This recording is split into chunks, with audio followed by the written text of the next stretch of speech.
C'est quel a été votre ressenti lorsque, lors des forums, des rencontres, des échanges qui ont eu lieu dans le cadre du projet guadeloupéen de société pour récolter les avis du citoyen lambda, qu'on ne se soit jamais intéressé à la jeunesse?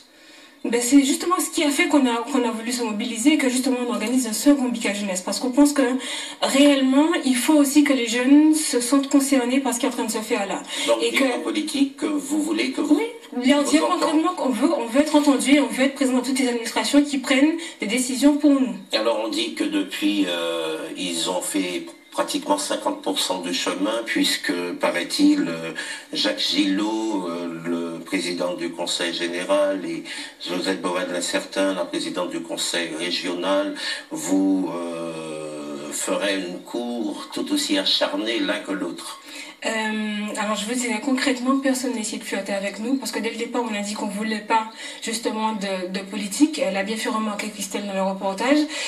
Maintenant ce qu'on veut c'est du concret. Donc qu'on essaie de nous récupérer ou de nous rattraper pour aller dans des guerres de pouvoir, ça ne nous intéresse pas. Ma vraie question, vous l'avez bien compris, c'est celle de l'indépendance, c'est celle de savoir si vous n'êtes pas inféodé à un parti, nous sommes inféodés à personne. En quoi vous roulez pour la jeunesse et pour rien. Nous ne sommes inféodés à personne. Concrètement, le collectif se réunit. Alors dans le collectif, il y a des membres qui sont plus pour tel ou tel candidat, qui travaillent pour tel ou tel candidat. Concrètement, quand nous sommes en réunion, il n'y a pas de prosélytisme politique. Il n'y a pas de flirt politique non plus. Il n'y a aucune espèce de pensée politique. Ce qu'on veut, c'est être vraiment pragmatique. C'est pour ça que la thématique du second BIC était concrètement sur les perspectives d'avenir pour la jeunesse en Guadeloupe. On en dira un mot. Est-ce que cela signifie que vous croyez vraiment à ce projet de société guadeloupéenne?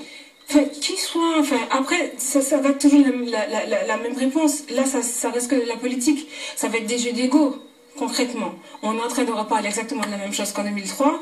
On a 11 ans après, on est toujours dans les mêmes guerres d'ego. Ça ne nous intéresse pas.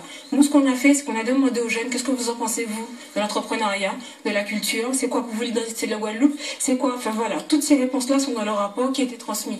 Après, on sera réactif à ce qui est fait de ce rapport-là, de ce qui est dit, de la parole de la jeunesse.